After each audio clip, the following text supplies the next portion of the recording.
Hello, beautiful people. I am Kimatra Maxwell, and welcome to Connecting to Greatness. In this video, I want to talk to you about self-limiting beliefs.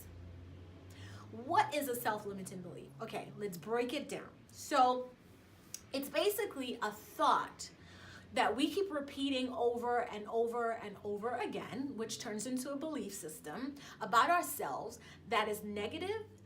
It's limiting, it keeps us back, it holds us back, and it's really restrained and constrains you, right? So that's what makes it a self-limiting belief, is that it stops your growth and it stops you from moving forward with your life, really feeling stuck. And it's this beliefs that we have running in our background. Now, self-limiting beliefs can be created based on people's opinion, society, culture, past trauma, and past experiences. So our interpretation of those situations can then create self-limiting beliefs. So when you think about it, two of us can go through a similar experience, and I may interpret it one way and you may interpret it another way, and may create some language around that. And whatever language we create around that, sometimes if it is negative or if it's limiting in any way, then that message we at times repeat over and over, that thought we repeat it over and over, and it becomes our new way of thinking and seeing ourselves. A lot of our self-limiting beliefs were created in our formative years.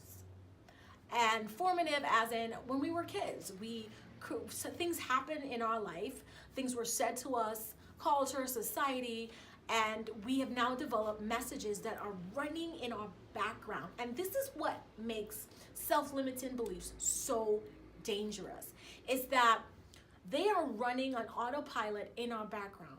And we are unconsciously repeating certain behaviors because of these self-limiting beliefs that fuel these behaviors. So when it comes to money, think about it. What were some of the messages you heard about money? So if you grew up in a family where money was tight, it was one person providing, so they felt like they had a lot of stress or had a lot of stress. You may have heard things like money don't grow on trees. If it was a really religious environment, sometimes you can hear things like the love of money is a root to all evil. What do you think I am, a bank? So you get your interpretation at times of that situation is that money is scarce, money's hard to come by, money's not enough, it's hard to get money. So you've then developed your interpretation of those situations about money. And now you carry these messages. They're running in autopilot. Now, when you're out there in the world trying to gain money, you might find yourself saying certain things about money, like money's hard, or money's evil, or I never have enough money. And we're repeating those messages. Now, when it comes to love, we can do the same thing. Did you see a healthy relationship or an unstable relationship growing up? And then based on what you saw, you might have developed some messages around that. Like, love is difficult, love is painful. You know, it has to be painful to be good. And what makes these thoughts either good or bad is if they keep us stuck, if they keep us limited in certain areas. And a good way to figure out if you're stuck in any area or if you have self-limiting, a good way to figure out if you have self-limiting belief in an area in your life is to ask yourself, where am I stuck in? In what area in my life am I feeling stuck? I'm feeling like, there's no progress. I'm feeling like I'm repeating the same goals over and over. I'm just feeling like I want to be further along, but I keep ending up here. I keep dating the same people. My career just feels like it's not taking off, and I've been here for years and nothing has changed. And that's how you can really analyze, do I have self-limiting beliefs that are keeping me stuck? And that's why I've been stuck all these years in this particular area of my life. Other examples can be around emotional and just our physical health. Maybe you struggle with your weight and you had a parent who was overly critical about what you eat and commented on your weight, and now you've developed certain messages that run in your background that are keeping you stuck, that are just self-sabotaging your progress because of the conversations that you are having with yourself. So I really want you to really start to think, am I having conversations, negative conversations, limiting conversations? And it's easy for us to say, well, I don't have those conversations about myself. I don't.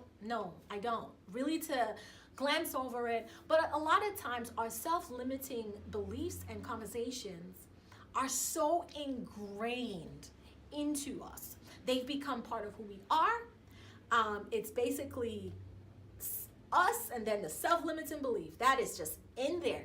And some of us will become defensive towards this belief system. If somebody tries to call you out on that, if somebody tries to like point out that you know, hey, why do you think that about yourself? Or why are you saying that?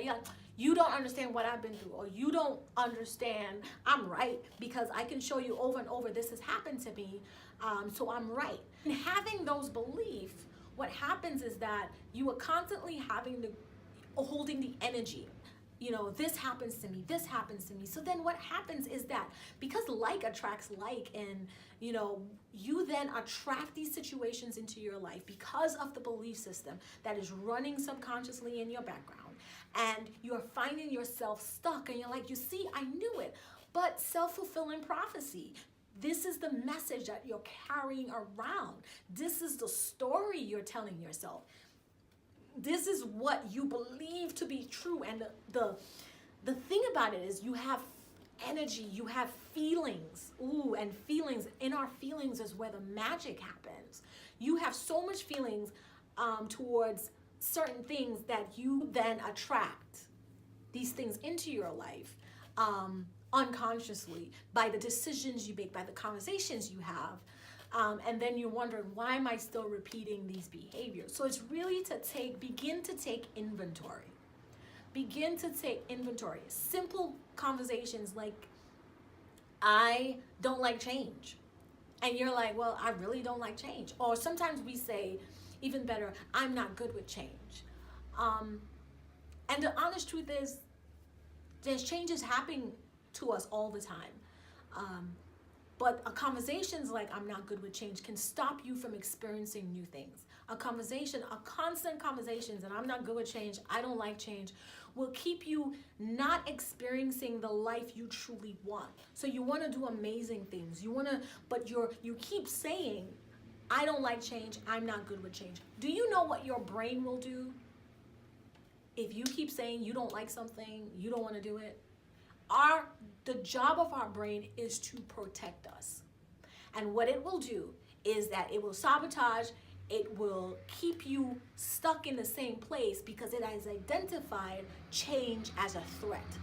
Anything your brain identify as a threat, it's going to work against that thing to keep you safe. That is its job, to keep you safe. So what is the message that you're having around love? You say you want love, right? But you keep saying, well, I don't trust people and they're gonna hurt me, but I want to be in a relationship. But you know you can't trust people. So guess what? Unconsciously, the message that you're sending is that you don't want this. The message that you're really sending is that this is bad, this is evil, this is not good. So what happens is that you will sabotage. Unconsciously, you're sabotaging going out. You're sabotaging when you meet somebody. You come off cold. You come off defensive. You come off all those things because the honest truth is you are scared. Underneath all of that, you are scared. You could think about it when it comes to money. Making decisions because your energy around money, that it's not enough. There's a lack of it. There's a scarcity of it. So then you make unhealthy decisions when it comes to money. You're like, you see, it's never enough. Yeah, but you just went and spent it all. That's why it's not enough. You don't know how to budget. You don't know how to work with your money. So when it comes to different areas of our life, we have to ask ourselves, do I have self-limiting beliefs running in the background, keeping me stuck, that are causing me to sabotage my life, to sabotage the things that I have going for me, to sabotage the relationship that I truly want, to sabotage the money that I want to make or the life that I want to live? And are they keeping me